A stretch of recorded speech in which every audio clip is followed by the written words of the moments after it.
चला तर मंडळी, आज पुन्हा एकदा मी आवळ्याची खूपच पौष्टिक रेसिपी घेऊन आलेली आहे। आगळी वेगळी रेसिपी आहे। तुम्ही कधी बनवली नसेल तर एकदा या पद्धतीने बनवून बघा। माझी खात्री आहे तुम्हाला आवडणारी सुद्धा आहे। शिवाय ही रेसिपी जी आपण बनवतोय आज ती वर्षभर टिकणारी आहे, अजिबात खराब होत नाही। चला तर वेळ न घालवता रेसिपीला सुरुवात करूया। तर ही रेसिपी बनवण्यासाठी इथे मी आवळे घेतलेले आहेत। हे 300 ग्रॅम आवळे आहेत। आवळे धुवून घ्यायचे स्वच्छ। हे बघा, काही लहान आहेत, काही मोठे आवळे आहेत। आवळे स्वच्छ मी धुवून घेतलेले आहेत। यानंतर इथे मी कुकर घेतलाय। कुकरमध्ये हे सगळे आवळे घालायचे। आता तुम्ही किती आवळे घेणार आहोत त्याप्रमाणेच ही रेसिपी बनवायची आहे। यानंतर फक्त अर्धा ग्लास पाणी घालायचं आहे, जास्त पाणी घालायचं नाही। आता फक्त पाव चमचा हळद पावडर घातली आहे, अर्धा चमचा मीठ घालायचं। आता मिक्स करून घ्यायचं आहे। यानंतर कुकरचं झाकण लावायचं आहे आणि 4 शिट्ट्या काढून घ्यायच्या। 4 शिट्ट्यामध्ये आवळे छान मऊसूद होतात। कुकरच्या 4 शिट्ट्या मी काढून घेतलेल्या आहेत। कुकर पूर्णपणे थंड करूया आणि त्यानंतर काढूया। तुम्ही पाहू शकता मस्त आवळे, याच्या कळ्या पहा वेगवेगळ्या झालेल्या आहेत, मस्त मऊसूद असे शिजलेले आहेत। आता आवळे बाजूला काढून घ्यायचे आणि पूर्णपणे थंड करून घ्यायचे। यानंतर यामधल्या बिया काढायच्या आहे। बघा, या पाकळ्या आहेत आवळ्याच्या, त्या अशा वेगवेगळ्या करून घ्यायच्या। मंडळी, आवळ्याचे मी बरेच रेसिपी अपलोड केलेली आहेत, तर ती रेसिपी सुद्धा तुम्ही नक्की पहा, तुम्हाला नक्कीच आवडतील। डिस्क्रिप्शनमध्ये मी सगळ्या रेसिपीची लिंक दिलेली आहे। तुम्ही पाहू शकता आवळे मस्त मऊसूद असे झालेले आहेत। सगळ्या पाकळ्या एकदम वेगवेगळ्या होत आहेत। मंडळी, तुम्हाला माझी जर रेसिपी आवडत असेल तर प्लीज एक लाईक करायला अजिबात विसरू नका आणि तुम्ही कुठून ही रेसिपी माझी पाहताय हे सुद्धा कमेंट करून नक्की सांगा, म्हणजे मी तुमचे आभार मानू शकेन। आवळा हा हृदयासाठी, केसांसाठी, त्वचेसाठी खूपच फायदेशीर आहे, कारण यामध्ये व्हिटॅमिन सी आहे। तुम्ही रोज जर एक आवळा खाल्ला ना तर तुमची केस गळती कमी होईल। शिवाय हिवाळ्यामध्ये त्वचा रुक्ष असते, तर यामध्ये व्हिटॅमिन सी असल्यामुळे आवळा हा नियमित खाल्लाच पाहिजे। हे बघा, आवळे सगळे मी असे सोलून घेतलेत। आता याचं हे पाणी आहे ना, हे पण आपण पुढे वापरणारच आहोत। आता इथे मी कढई गरम करायला ठेवलेली आहे। कढईमध्ये 2 चमचे तेल घालायचं। आपण यामध्ये गुळाचा वापर करणार आहोत, साखरेचा वापर अजिबात करणार नाही, त्यामुळे ही रेसिपी पौष्टिक सुद्धा आहे। आता इथे मी 2 मोठे चमचे बडीशेप घेतलेली आहे। बडीशेपचा वापर थोडासा जास्तच करायचा, म्हणजे ही रेसिपी खायला चांगली लागते। 1 चमचा जिरं घेतलेला आहे। आता 1 चमचा ओवा घालायचा। यानंतर 1 चमचा कलोंजी सीड्स घातलेत, हे वाण्याच्या दुकानात कुठेही मिळतात। अगदी थोडेसे मेथी दाणे घातलेले आहेत। मेथी दाण्याचा वापर नक्की करा, कारण मेथी दाणे सुद्धा खूपच पौष्टिक आहेत। आता थोडीशी हिंग घालायची आहे। यानंतर सगळे मसाले स्लो फ्लेमवर असे मिक्स करून परतून घ्यायचे आहे, म्हणजे या मसाल्यांचा सुगंध चांगला येतो। यानंतर सोललेल्या आवळ्याच्या कळ्या आहेत ते सगळे आवळे यामध्ये घालायचे आणि 1 ते 2 मिनिटं छान असं परतून घ्यायचं, म्हणजे आपण जे खडे मसाले यामध्ये घातलेले आहेत त्याचा फ्लेवर या आवळ्यामध्ये छान उतरतो आणि आवळ्याला चव सुद्धा तेवढी चांगली लागते। 1-2 मिनिटं छान स्लो फ्लेमवर असं परतून घेतलेलं आहे मी।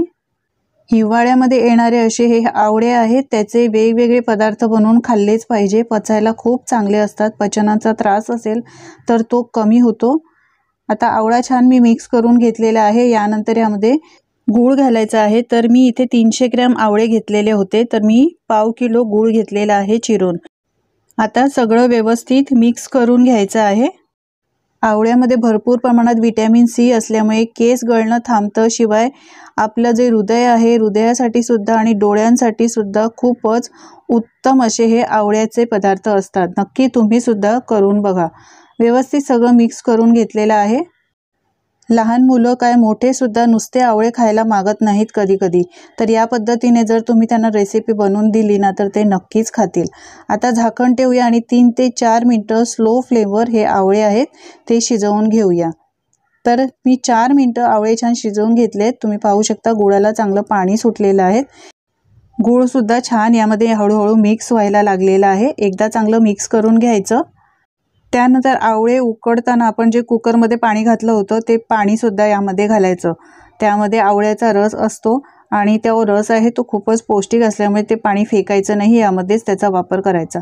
अर्धा चमचा हळद घातली आहे आणि 1 चमचा काश्मीरी मिरची पावडर घातली आहे।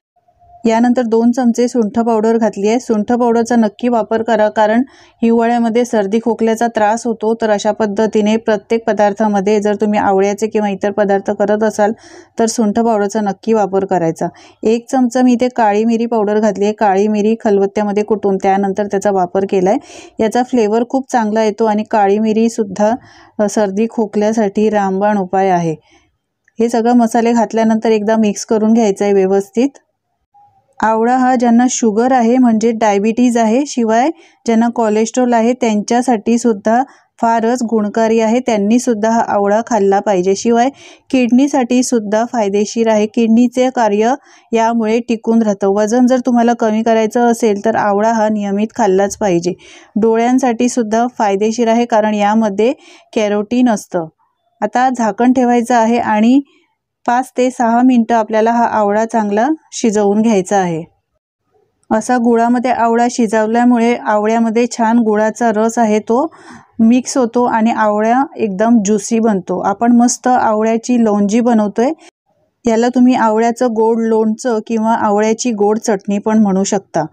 मी 5 ते 7 मिनिटं छान शिजवून घेतलेलं आहे, अगदी स्लो फ्लेमवर शिजवून घेतलंय। तुम्ही पाहू शकता छान असं घट्टसर झालेलं आहे। आता मी गॅस बंद केला। आता चेक कसं करायचं, याला फक्त 1 तारी पाक आला पाहिजे। हे बघा, हलकसं चिकटपणा आणि 1 तारी हा रस दिसला पाहिजे।